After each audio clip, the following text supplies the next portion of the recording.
So we have a very important interview here. You know him, former Secretary of State Mike Pompeo under President Trump. He's also the head of the CIA, also a congressman from Kansas. He joins us now from his new appointment at Columbia University. Now, I can't think of a better way to start your academic career by going to Columbia when the president just pulled $400 million out of there. I hope you had your contract signed before that.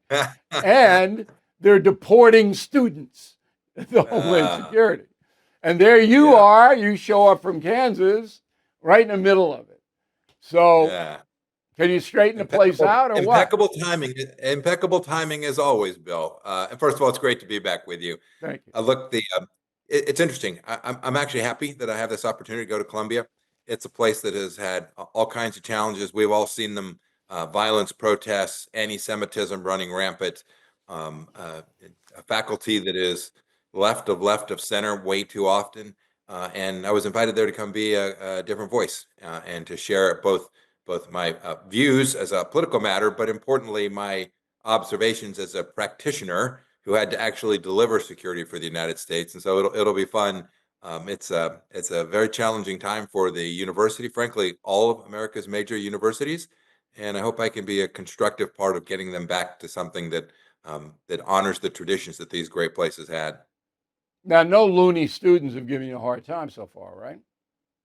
No, my interactions so far have been great. Kids have been interested, and many of them didn't agree with me on much. Some of them agreed with me on some, and a handful were more simpatico, if you will.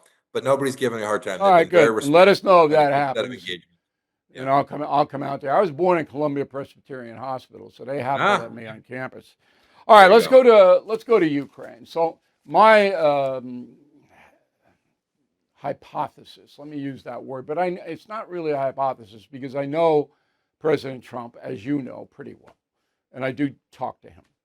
So he doesn't want to alienate Putin. He wants to soften Putin up so he gets him to a ceasefire discussion.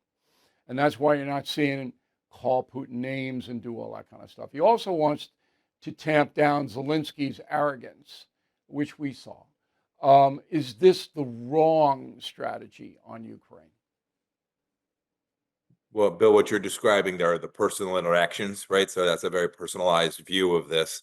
I think both of those are correct. There's no reason for the Commander-in-Chief of the United States to mock or call names for any leader. You remember with Chairman Kim, he'd say we exchanged love letters. He talked about Xi Jinping in glowing terms from time to time. That was the personal. Same with Zelensky in that sense. I think you're right. I think he was trying to make sure Zelensky understood that without U.S. support, they were going nowhere. And I'm untroubled by either of those. The real proof is what's the policy? What's the outcome that President Trump's seeking? And from my vantage point, President Trump has always been someone who understood winning. And in this case, can't be the case that Putin can be perceived as having won.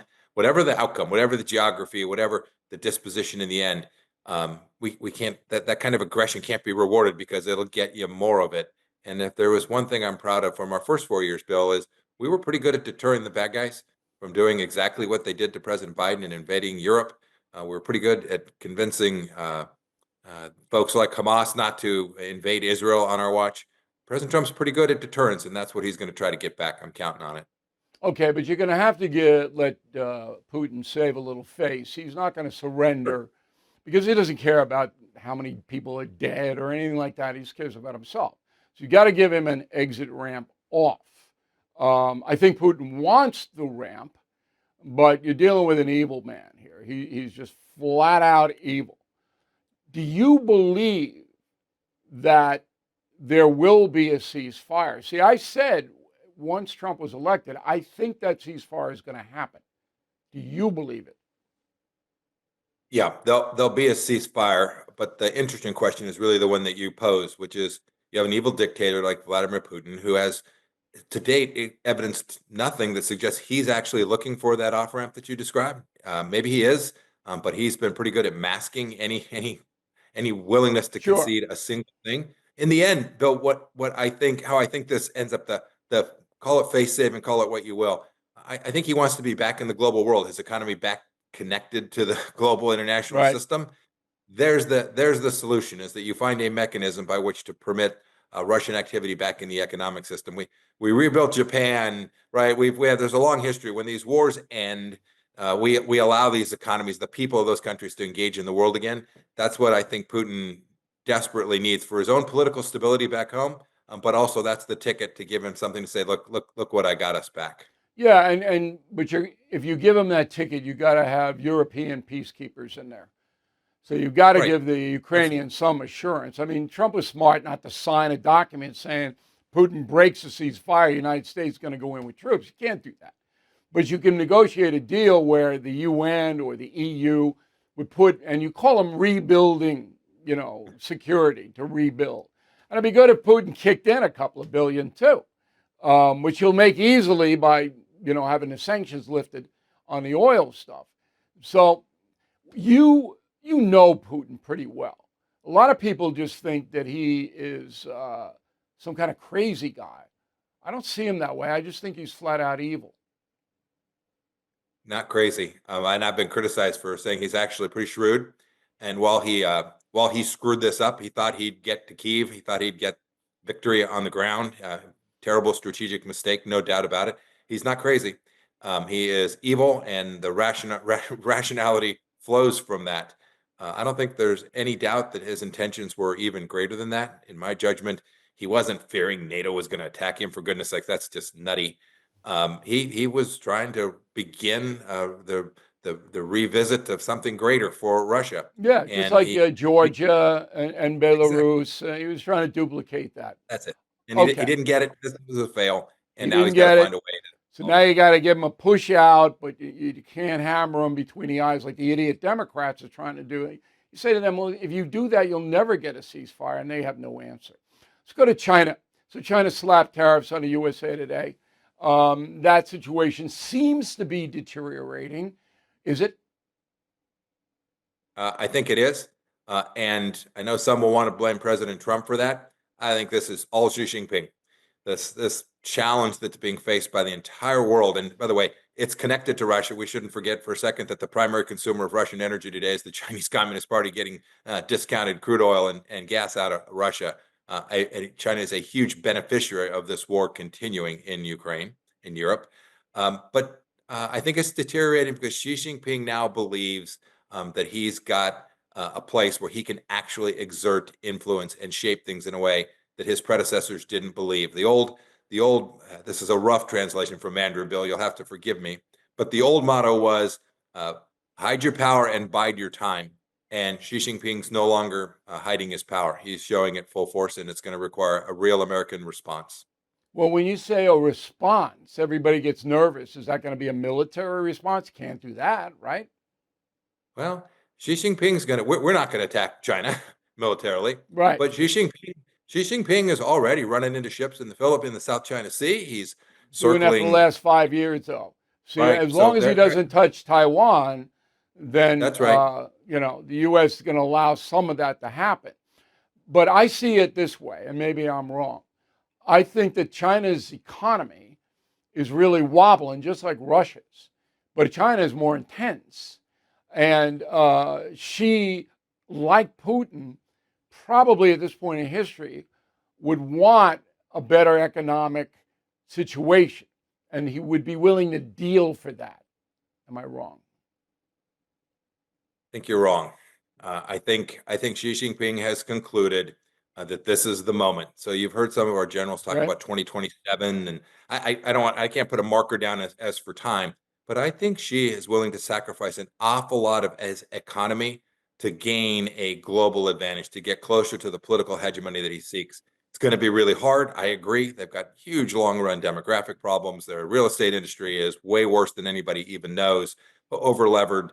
So there are many, many challenges, but I think Xi has concluded that it's no longer time to supplicate to the United States on the economic front. And so he's going to push and push and push until the United States pushes back. And I think you see President Trump Well, he trying to pushed use the back tools to do that. Yeah. 25%. There's a pushback.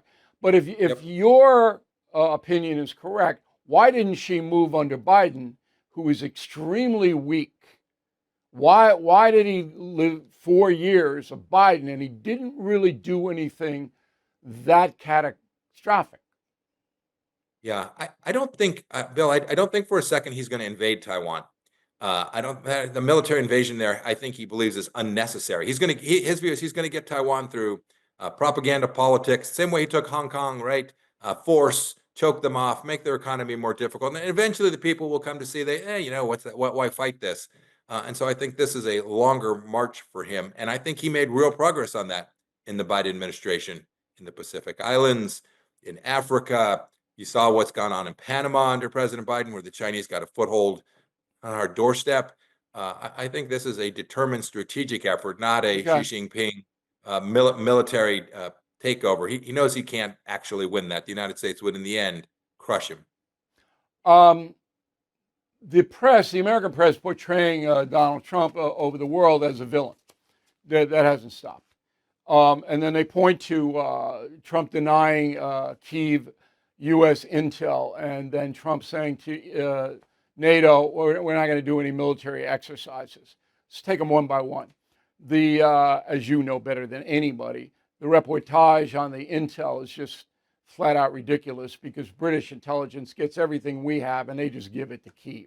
So it doesn't matter what, and the former CIA chief, doesn't matter what Trump said, well, we're not going to give anything. The Brits have it all, and they'll give it to them. Am I wrong there?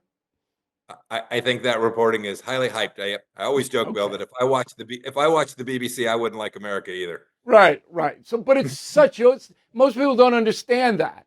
They don't understand how it works.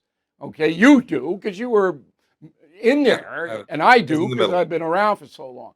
The second military exercise thing, I didn't quite get why Trump did that.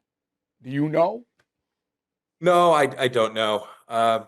Look, we've been trying to help them with training for an awfully long time. When I was CI director, we were helping the Ukrainians. It was President Trump who provided the Javelin missiles, right? People forget President Trump did that. It was President Trump who put American energy in the front, making Vladimir Putin's resources worth less.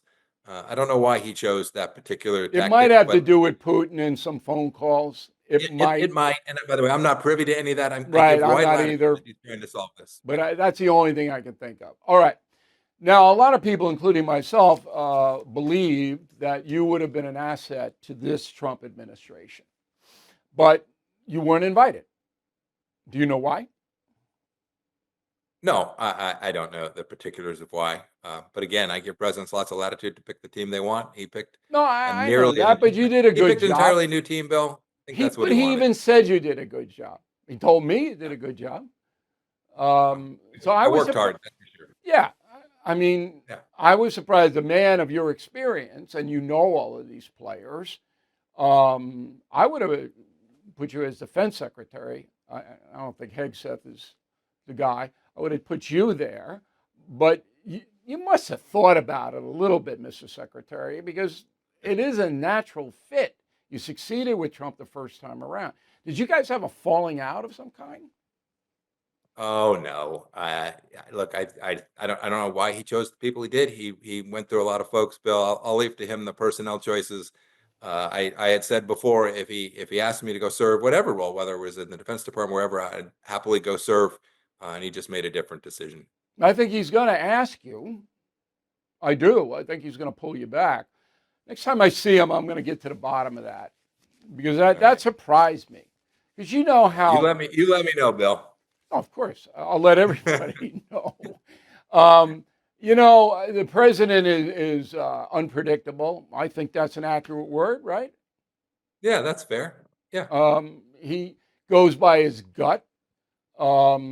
I agree with you that maybe he wanted a fresh look. I like Rubio because he's a good counterbalance to Trump. I think that's a fairly good play. You have a Yeah, I question? agree. No, All I right. agree. I think Secretary Rubio is going to do a very fine job. Because when he picked Tillerson, the oil guy who you saved his bacon, remember that? I I went, do what? vividly. Yeah. What? That was a disaster. And then he brought you in because you're the pro, and then you guys straightened it out. When Trump left office, when he was defeated in 20, the war was fairly stable then. I mean, it wasn't, as you pointed out earlier in this interview, there wasn't a lot of threats on the doorstep. Would that be accurate? We had things in a pretty good place. If you think about what fell apart relatively quickly, Europe fell apart. The advancements that were the Abraham Accords in the Middle East were dead stopped even before the massacres of October 7th. And then, we had come close to delivering on President Trump's commitment to reducing our forces in Afghanistan to zero or near zero. And President Biden came in and pulled the plug, and we all know the calamity that followed there. Not only the 13 dead and the many, many injured, but I think much of the chaos that ensued in the final 2.5 years of the Biden administration was a direct result of that epic failure in Afghanistan. Yeah, None of that happened for our 4 years. there's no doubt in my mind that that's true. All right, Mr. Secretary, really appreciate your time. I know how busy you are trying to straighten Columbia University out. And if you need any help, I'm 20 miles away. I'll be happy to come over. It's going to be bigger than me, but I'll give it a go. Yeah, I mean, he'll be happy to see me, and it's all of that. And I hope you'll be available to us from time to time, because I don't think there's anybody else who knows the world better than you do. I mean, you got a pretty good handle on it. And again, we're very grateful you're speaking with us today. Thank you. Thank you. Bless you, Bill. Have a good day. See you soon. Thank you for watching. Make sure you subscribe to my YouTube channel and follow me on X. Look for @Bill O'Reilly.